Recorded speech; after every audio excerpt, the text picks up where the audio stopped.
더마카와 함께 시선 집중의 문을 열겠습니다. 어서 오세요. 네, 안녕하세요. 더마카입니다. 다양한 아침 풍경을 소개해드리는 시간인데요. 임종현 님이 카페 오픈해서 늘 오시는 단골 손님이 커피를 사가면서 이렇게 말을 합니다. 너무 힘든 나날이네요. 라고 하시면서 한숨을 쉬셨다고. 한숨을 쉬셨대요? 네. 저도 많이 쉬는데. 한숨하면 또 제 입인데. 네, 욕 많이 먹고 있는데 그래서. 네.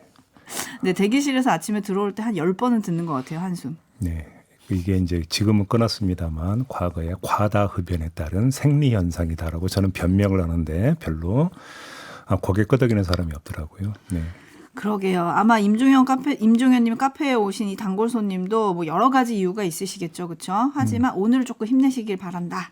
힘내셨으면 좋겠다. 네. 위로 인사 건네드리고요. 달탄양님, 오늘 드디어 깁스를 풉니다. 6주간 힘들었는데 보조기 2주 동안 더 차야 하지만 그래도 오늘 깁스를 푸신다고요? 아이고 고생하셨네. 6주 동안. 얼마나 불편하셨을까? 진짜 불편하셨을 것 같아요. 그러니까요. 근데 어딜까요? 다리일까요? 팔일까요? 그러게요. 지금 딱 몸매로 보면 다리 같은데. 그지 않나요? 6주면 빨리 회복하시길 바라고요. 네. 그리고 김종인 님이 오랜만에 돌아왔습니다. 요즘 귀가 가려운 1인입니다. 그분이 아닌 이분. 그죠? 네. 지난번에 출연하셨을 때 확인할 걸. 저희 단골 촌철님이신지. 네. 아깝네요. 다음에 한번 확인해 보도록 하겠습니다. 아무튼 예. 설마 그분일까 싶지만요. 아무튼 오늘 아침도 함께해 주시는 여러분 감사하고요. 뉴스와 분석이 함께하는 JB타임즈 오늘 AS타임부터 가볼까요? 네. 어떤 내용입니까? 더마카가 전해주시죠. 제가 하나요? 네. 예. 어제 이 시간에 지난 대통령 기자회견 때 무엇에 대한 사과인지를 좀 구체적으로 말해달라는 기자 있지 않았습니까? 부산일보 기자. 예. 그 질문이 무례하다고 지적한 홍철호 대통령실 정무수석의 말을 소개를 해드렸습니다. 어제 하루 종일 이 관련 보도가 많이 나왔습니다. 다시 한번 화제가 됐어요. 그렇죠? 화제가 됐다기보다는 거의 언론의 집중 성토였다고 정리를 하는 게 맞을 것 같습니다. 네. 네, 그래서 본인이죠. 당사자 부산일보 기자 박석호 기자는 이 말을 어떻게 들었을까 궁금해서 저희 제작진이 전화를 해봤습니다. 인터뷰 요청을 했지만 기자는 보도로 말하는 사람이기 때문에 인터뷰로 직접 대응하는 것은 옳지 않다라고 해서 거절을 하셨고요. 네. 입장만 전해드리면 무례, 시정이라는 정무수석의 표현은 망언이다. 이렇게 규정을 했고요. 정무수석이 언론의 역할이나 기자의 사회적 책임을 완전히 부정하는 발언을 한 건 대통령 기자회견에 대해서 이런 이야기를 했다는 것, 이런 것은 앞으로 기자회견에서 기자가 이렇게 물으면 안 된다라는 용산의 가이드라인이 되는 거 아니냐. 아주 심각하게 본다. 이런 입장을 전했습니다. 그러니까요. 앞으로 기자회견에 있으면 어디 무서워서 질문 함부로 하겠습니까? 이렇게 돼버리면. 그렇죠? 그러게요. 그래서 예. 대통령실 지역 기자단도 어제 저녁에 입장문을 냈더라고요. 네. 거의 비슷한 내용이고요. 기자의 태도를 시정해야 한다는 건 기자들에 대한 눈치 주기로 가이드라인을 준 것으로 규탄한다. 그러면서 홍철호 수석의 입장 표명을 다시 한번 요구를 했거든요. 네. 어제 밤 사이에는 확인된 입장이 없었는데 뭐 추가적인 입장이 나올지 한번 시선 집중해야 할 것 같습니다. 그러니까요. 저런 이야기가 나오는 것은 국민을 바라보지 않고 언론을 바라보지 않고 오직 한 사람만을 바라보기 때문에 저는 무례하다라는 저런 표현이 나오는 거 아니겠습니까? 그렇게 해석할 수밖에 없을 것 같은데요. 네. 그러니까 말이에요. 예. JB타임즈 오늘 주목할 첫 번째 뉴스는요. 자, 오늘은 명태균 씨 관련 수사 얘기를 좀 전해드리겠습니다. 크게 두 갈래인데요. 자, 우선 이것부터 전해드리겠습니다. 검찰이 오늘 오전에 김태열 전 미래한국연구소장과 돈을 건넸다는 지방선거 예비 후보 2명 있지 않습니까? 네. 배모 씨와 이모 씨. 세 사람을 불러서 대질 조사를 진행할 계획이라고 합니다.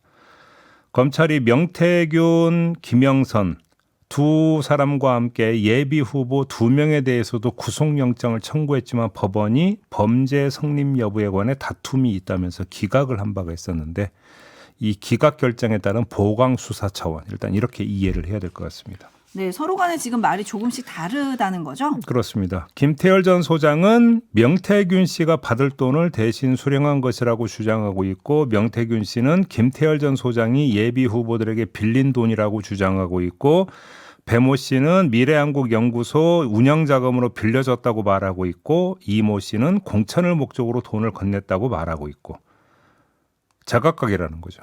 따라서 돈의 성격을 밝히는 건 필수인데 그 여하에 따라서 수사가 확대될 수도 있겠지요. 왜? 이미 다 알고 계실 겁니다. 강혜경 씨가 저희 시선집중과의 인터뷰를 필두로 여러 매체와의 인터뷰에서 돈을 건넨 예비 후보가 최소 8명 더 있다 밝히지 않았습니까? 만약 검찰이 돈의 성격을 공천 청탁과 연결 짓는다면 당연히 수사의 규모는 커지는 거고 죄의 무게는 더 무거워지는 거 아니겠습니까? 만약에 돈의 성격을 이렇게 규정한다면 이 예비 후보 2명에 대한 수사로 끝나는 게 아니라는 겁니다. 그렇죠. 더 뻗어나가야죠. 최소 8명 다 수사를 해야 되는 것이죠. 그렇죠.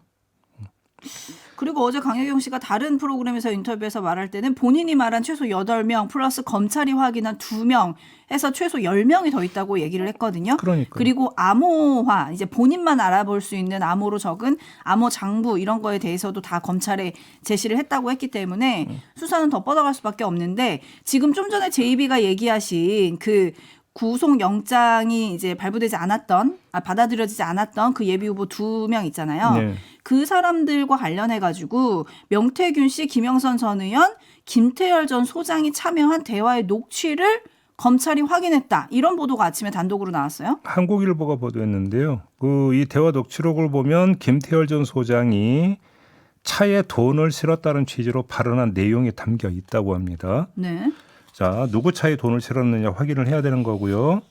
또 이모 씨 있지 않습니까? 예비 후보. 네. 이모 씨가 명태균 씨에게 직접 공천을 부탁한다는 취지로 보낸 문자 메시지도 확보를 했다고 합니다. 이렇게 되면 김태열 소장 개인적으로 받은 돈이 되는 게 아니잖아요. 그러니까 부탁은 명 씨한테 하고 돈은 김태열 소장한테 준다. 이건 누가 보더라도 뭔가 안 맞는 거 아니겠습니까? 그러니까 당연히 그러니까 추궁하고 들어가야 되는 것 아니겠습니까? 그런 점에서 일단 오늘 대질 조사를 하고 검찰이 그러니까 가장 핵심적인 건 결국 물증 아니겠습니까? 근데 이런 문자 메시지를 확보를 했다면 이것도 물증이 될 수 있는 것이겠죠. 앞으로 좀 지켜봐야 될 것 같습니다. 네, 명태균 씨 수사 또 주목한 갈래는 어떤 건가요? 어제 뉴스데스크 보도에 한 토막 들어보시죠. 검찰이 2022년 6일 재보궐선거 국민의힘 공천관리위원회 위원들에 대한 참고인 조사에 착수한 것으로 확인됐습니다.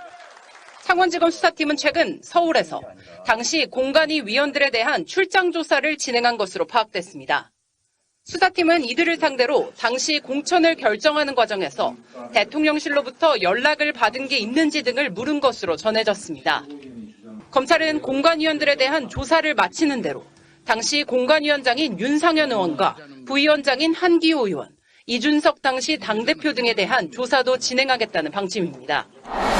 자, 여기서 주목할 게 있는데요. 검찰은 애초 선거법 수사가 아니라 정치자금법 수사를 한다고 밝혔었습니다. 기억하시죠? 네. 근데 제가 조금 전에 전해드렸던 대질 조사가 정치자금법 관련된 수사의 일환으로 그건 얼마든지 이해가 될 수 있습니다. 하지만 공천관리위원들에 대한 조사는 궤가 다른 거죠. 이건 공천 개입 의혹, 즉 선거법 관련 조사라고 봐야 되는 건데 자, 그러면 여기서 정리가 필요한 겁니다. 선거법 수사가 아니라 정치자금법 수사라고 했습니다. 그런데 당시 공천관리위원들에 대한 조사를 한다? 자, 그러면 이거를 어떻게 이해할 거냐? 어찌 본다면 사건의 본질인 공천 개입 사건에 대해서까지 본격적으로 캐고 들어간다고 봐야 되는 것이냐? 이걸 지금 확인할 필요가 있다는 것입니다. 근데 조금 전에 들었던 뉴스데스크 보도에서 제가 볼 때 밑줄 쳐야 되는 단어가 있는데 참고인이라고 하는 단어입니다. 참고인. 참고인. 피의자가 아니라 참고인이라고 하는 거 아니겠습니까?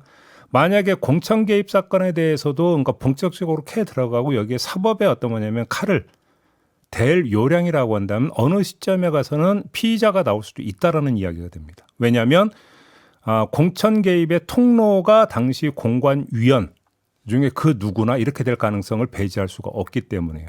따라서 주목해서 봐야 되는 건 뭐가 되겠습니까? 자, 참고인 조사 다음에 어떻게 되느냐. 누굴 부르느냐보다 어떤 신분으로 부르느냐가 어찌 본다면 더 주목할 거리다. 이렇게 말씀을 드릴 수 있을 것 같습니다.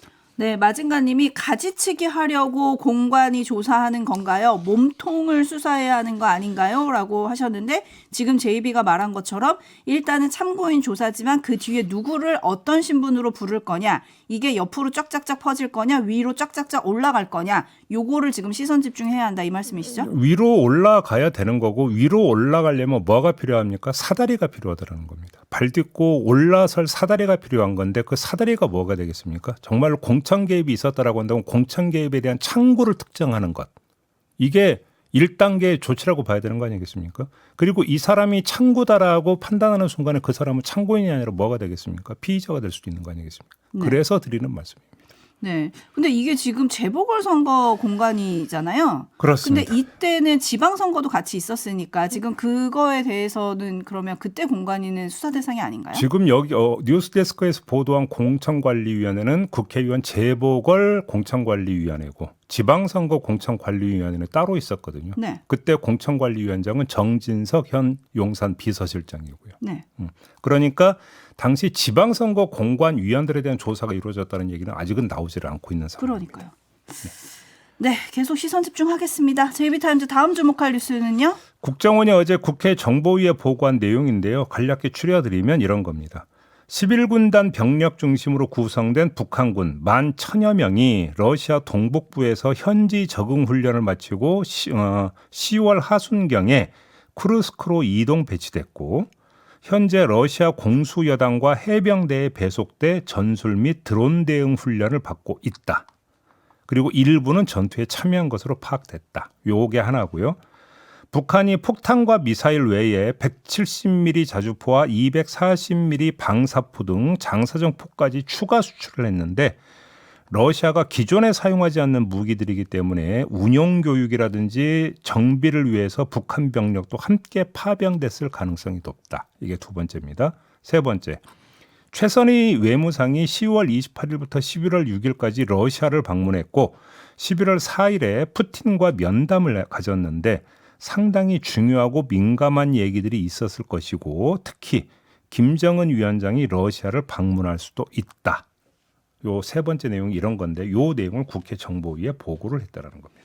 네, 이런 얘기 나올 때마다 따라붙는 게 대가 이건데요. 그렇습니다. 국정원은 앞으로 북한이 러시아로부터 어떤 무기 혹은 장비나 기술을 받아올지에 대해서 계속해서 밀착해서 주시하겠다. 이렇게만 밝혔다고 합니다.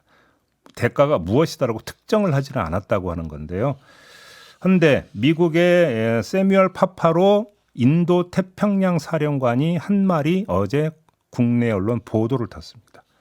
북한이 러시아로부터 잠수함 기술과 발사 추진 기술을 받을 것이다.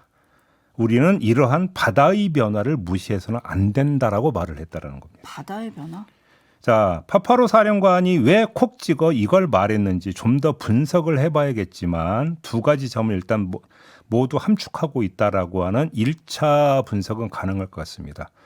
잠수함 기술과 추진 기술이라고 한다면 이거는 뭐냐면 잠수함 발사 탄도미사일 기술 SLBM 이것과 관련되어 있다라고 지금 보는 것 같은데요.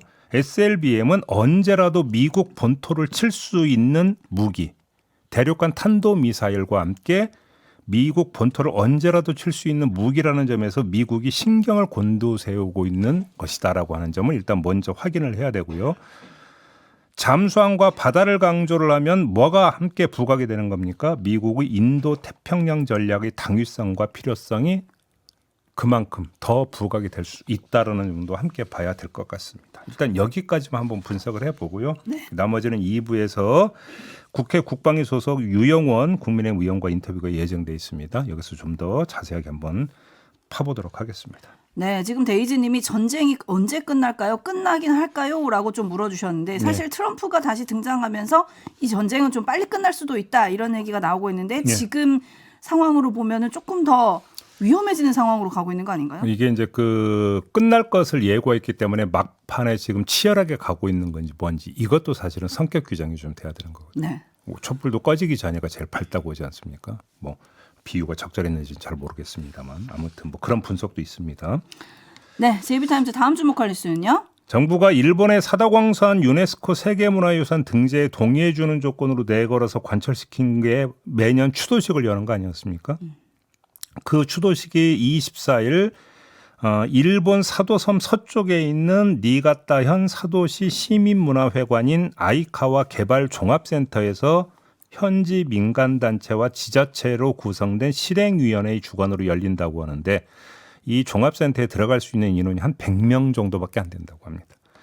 그런데 대부분이 미정이라고 합니다. 일본 중앙정부에서 어느 급의 인사가 참석하는지도 미정이고 일본 측 추도사에 조선인이 언급이 되는지도 미정이고 심지어 식순도 미정이라고 합니다. 확정이 된 건 근데 하나 있다고 합니다. 우리 측에서 피해자 유족 11명이 참석한다라는 건데 근데 이것도 문제가 있습니다. 왜요? 형식은 일본이 초청하는 건데 비용은 우리가 부담한다고 합니다. 일제 강제동원 피해자 지원재단의 추도 순례 사업비로 피해자 유족 11명의 추도식 그러니까 참석 비용을 댄다라는 건데요. 초청은 하면서도 알아서 와라 이러는 거잖아요.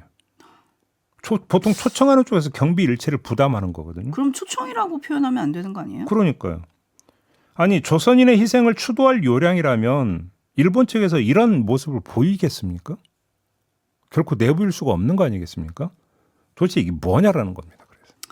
결국 일본의 선의에만 기대는 우리 정부의 입장이 가져온 부메랑 효과 아닌가 싶은데요. 네. 지금 많은 촌철님들이 이거 뭐 옛다 추도식 이런 겁니까? 라고 조금 분노의 댓글을 보내주고 계신데 기억을 더 살펴보면 이게 한 7월인가 8월에 원래는 열렸어야 되는 추도식이라 그러더라고요. 석 달 지금 그 미뤄진 거라는 거잖아요. 근데 아직까지도 이렇게 모든 게 미정인데 날짜만 정해졌다. 예. 참, 이거 어떻게 봐야 될까요? 제이비타임즈 다음 주목할 뉴스는요. 최근 당근마켓에 구인 공고가 하나 올라왔다고 하는데요. 2개월 된 여아를 돌봐줄 분을 구한다라는 내용이었다고 합니다. 조건은 일요일 오후 8시에 출근해서 금요일 오후 8시까지 주 5일 일할 경우 월급은 300만 원 주고 대체 공휴일과 임시 공휴일에도 일해야 하고 퇴직금과 4대 보험은 제공되지 않고 여름 휴가는 3일 주겠지만 아이 그 엄마 아빠의 휴가 날짜에 맞춰야 한다라는 게 조건이라고 합니다. 참고로 이 집은 할아버지 할머니도 함께 사는 집이라고 합니다. 근데 이것만이 아닙니다. 공고 내용이 이렇게 되어 있습니다. 그대로 읽어드리면 전반적인 아이 케어뿐만 아니라 성인 가사, 부부 저녁 식사 포함한 요리, 어른 빨래, 거실 안방 화장실 청소, 분리수거, 음식물 쓰레기 배출 등을 하실 수 있는 분을 적극적으로 우대합니다. 로봇 청소기, 식기세척기, 세탁건조기가 갖춰져 있으나 청소기 밀대로 직접 하실 수 있는 부지런한 분을 원합니다. 아이 돌봄의 경우 아기 달래고 안아주기, 2-3시간마다 모유 수유 돕기, 분유 영양제 먹이기, 이유식 만들고 먹이기, 기저귀 갈기, 아기용품 소독, 아기 빨래, 아기방 청소, 책 읽어주기, 동요 부르기, 산책, 재우기 등을 해야 하고 밤에 아기를 데리고 주무실 수 있어야 하고 아기 자는 도중에 부모가 아기 상태를 확인할 수 있어야 한다라는 내용도 포함이 되어 있다고 합니다. 이게 조건이라고 하는데요. 반응이 네. 어떻게 나왔겠습니까? 지금 촌철님들의 반응은 너무 과하다. 노예를 구하는 거냐. 영 하나 빼먹은 거면 인정한다. 뭐 이런 댓글이 올라오고 있는데 좀 너무 심한 거 아니에요? 평하고 말 것도 없는 거고요. 그래서 댓글 하나 소개하는 걸로 가름하겠습니다. 댓글에 이런 게 있었다고 합니다. 글쓴이 너라면 하겠냐? 라고 하는 댓글이 있었다고 하는데 이걸로 가름하도록 하겠습니다. 김창면 님이 제가 한마디 하겠습니다. 그냥 직접 하세요. 그러니까 너무 아니 이러면 누군가가 응할 거라고 기대를 하고 올렸을까요? 이게 구직 사이트에 올리면 약간 문제가 될 것 같으니까 당근에 올린 거 아니냐 이런 얘기해 주시는 분들 계시네요. 또 그런 분석도 가능한가요? 알겠습니다. 더마카가 목이 메이고 있습니다. 네, 마무리할게요. 수고하셨습니다. 고맙습니다.